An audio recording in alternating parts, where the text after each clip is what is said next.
in the Indian society, when something goes wrong, for let's say someone is not well, so there are three types of people. Ones who go to the hospital, then there are the ones who rush to the temples, and then there are the third ones who rush to the astrologers.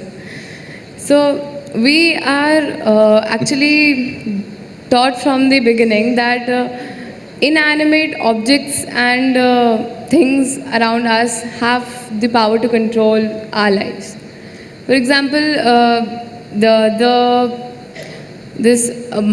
for example, my mother, when 2 to 3 years back, told me to wear a ring which had the gemstones. I still have it on because, of course, because that's what mom has said. So, You need to take it off, otherwise the boys will think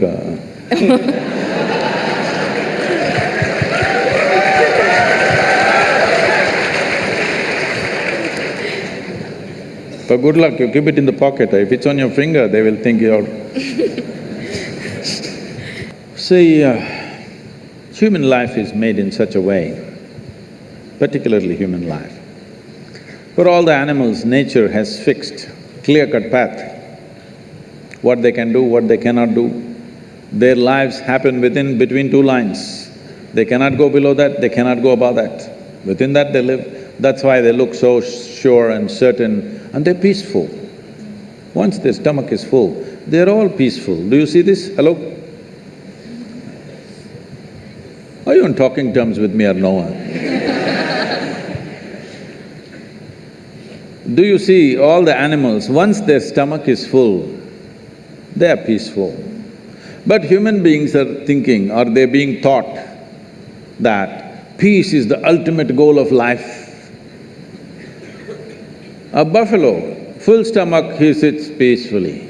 And for you, that is the ultimate goal, what a shame. What a buffalo can do with a stomach full of grass or whatever else he eats, you have to hold it as the ultimate goal. Is it not a shame, I'm asking you? But this is being taught like this, peace is the ultimate goal of your life. But coming to more fundamentals, if you're not peaceful today, can you enjoy your dinner today? No. Can you just enjoy walking down the street? Can you enjoy the company of a few people around you? No. If not ecstatic, at least you must be peaceful to enjoy anything in your life. So I'm asking, should it be the first step in your life or the last step in your life? Such people will only rest in peace. Now, do other things have influence on us, particularly inanimate objects? The gems and the diamonds and things like that, and also the planets. See, the nature of the planet has a certain influence on the life upon it. You will see on full moon days and new moon days, many animals behave in certain specific ways, simply because they're influenced by it. You know the whole ocean is rising. When ocean, which is millions and millions of tons of water, is able to rise, when 72% of your body is water, you think it won't rise at all? It does. So, I don't know if you're conscious of it, but in India, most people are, not only in India, in anywhere, wherever there are mental asylums and things, they are conscious of it. On full moon days and new moon days, people get exaggerated levels of disturbance in their minds. So people think new moon and full moon will cause madness. No, that's not the truth. If you're very loving, full moon day you will become more loving. If you're very joyful, on a full moon day you will become more joyful. If you're a little crazy, you'll get little more crazy. Whatever is your quality gets little hyped on that day. So those who are romantic, they want full moon day. Those who want to meditate, they want full moon day. Those who are a little mad, they don't want full moon day. Essentially, it's hyping things up a little bit. Of course, today there is another kind of textbook science which is going on, which doesn't observe anything except what happens in the laboratory. These people are going on saying, this is all rubbish, this, that. No, if you pay attention to your own body, you will know, without looking up, without looking at the calendar, you will know when is full moon day, when is new moon day, by yourself, simply if you pay sufficient attention to your own system, because it's visible in your system. Certain behavior is there. But with a human being, the problem is, or people seeing it a problem, any possibility, if you do not explore that possibility, in your eyes it looks like a problem. What is a problem is always a possibility, isn't it? You don't like it? What is a possibility? If you do not explore it, if you do not realize what is the possibility, it seems like a problem to you. So, do inanimate things have impact on you?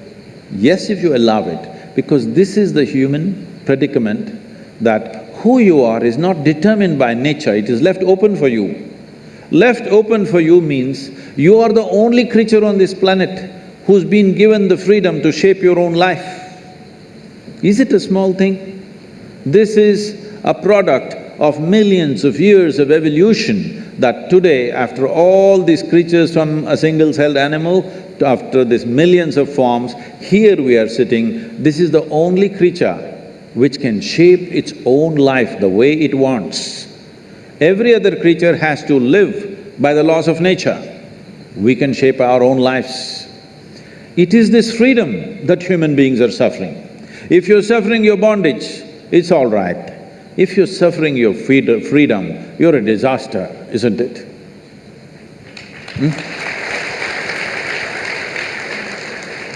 You're suffering your bondages, you're chained to something, you're suffering that, understandable. But you're suffering because you're free.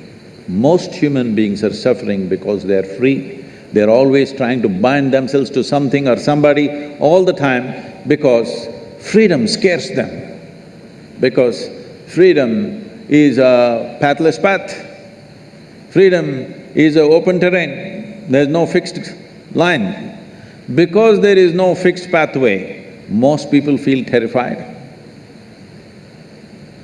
But the highest value in human life is freedom, isn't it so? Hello? In this culture, the highest value in this culture is not God, not heaven. Mukti, moksha, liberation, freedom is the highest value. Established that no matter what you do, you must seek mukti. You can do whatever you do with your life, but all that process should be towards your liberation. You must be moving towards higher and higher levels of freedom on a daily basis. Otherwise, your life is not worth it because you're getting entangled with the process of life. Even if you go to heaven, it's an entanglement. See, I'm sure before you joined IIT, you're still keeping Bombay, right? I see. Before you joined IIT, when you have written your whatever entrance tests and stuff, only thing is somehow I want to get in, because it's like heaven, entering heaven. No matter what, I want to get in, that's the only thing I want. After you get in, see how many problems.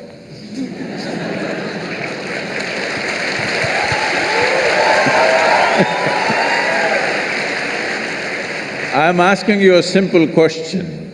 Being on this planet, do you have any proof that you are not already in heaven and making a mess out of it? Huh? Do you have any proof? Suppose you took off from this solar system and looked down at this solar system, whatever these 12, 14 planets and satellites and works. Does planet Earth definitely look like a heavenly body among all these? Yes or no? So you are already on heaven and making a mess out of it, and now you want to go to another heaven. This culture does not value heaven, does not value God. values only freedom. We want to be even free from the creation and the creator. Mukti, moksha is the ultimate value because this is not a philosophical value, this is not a religious value. This is something every life is longing for. Only thing is, most human beings are short-sighted that they long for it in installments. See, whatever people are seeking right now, if they have nothing, they will say, if I get 100 rupees per day, Shiva, that's all I want, that's a prayer. 100 rupees fell. 100 rupees, fine, 3 days, 100 rupees, fine. 4th day, only 100 rupees, Shiva. What's the problem with you? Are you so stingy? At least 1,000 rupees a day. Okay, 1,000 rupee note, is it in legal tender, 1,000 rupee note? Huh? No, okay, 2,000 rupees fell. I don't want to get into trouble with that. Where is 1,000 rupees falling for Sadhguru? Where does he have? No, 2,000 rupees fell. You asked for 1,000, 2,000 fell. Wonderful Shiva, fantastic. After 10 days, only 2,000 rupees. It doesn't matter how much it falls, something more, isn't it? This is not about money.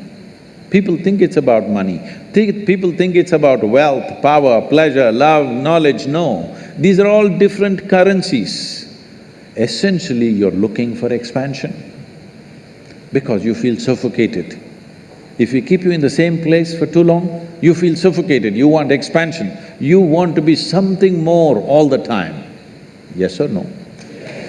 Always something more. Will you settle with fulfillment? No, you will look at the other planets, you will look at the new galaxies. So there is something within a human being which wants to expand limitlessly. That means it wants to be free, nothing else. Looking at this carefully, observing the nature of the life within, that it wants to expand in a limitless way, the only thing it is longing for is to become boundless. That means it's seeking freedom.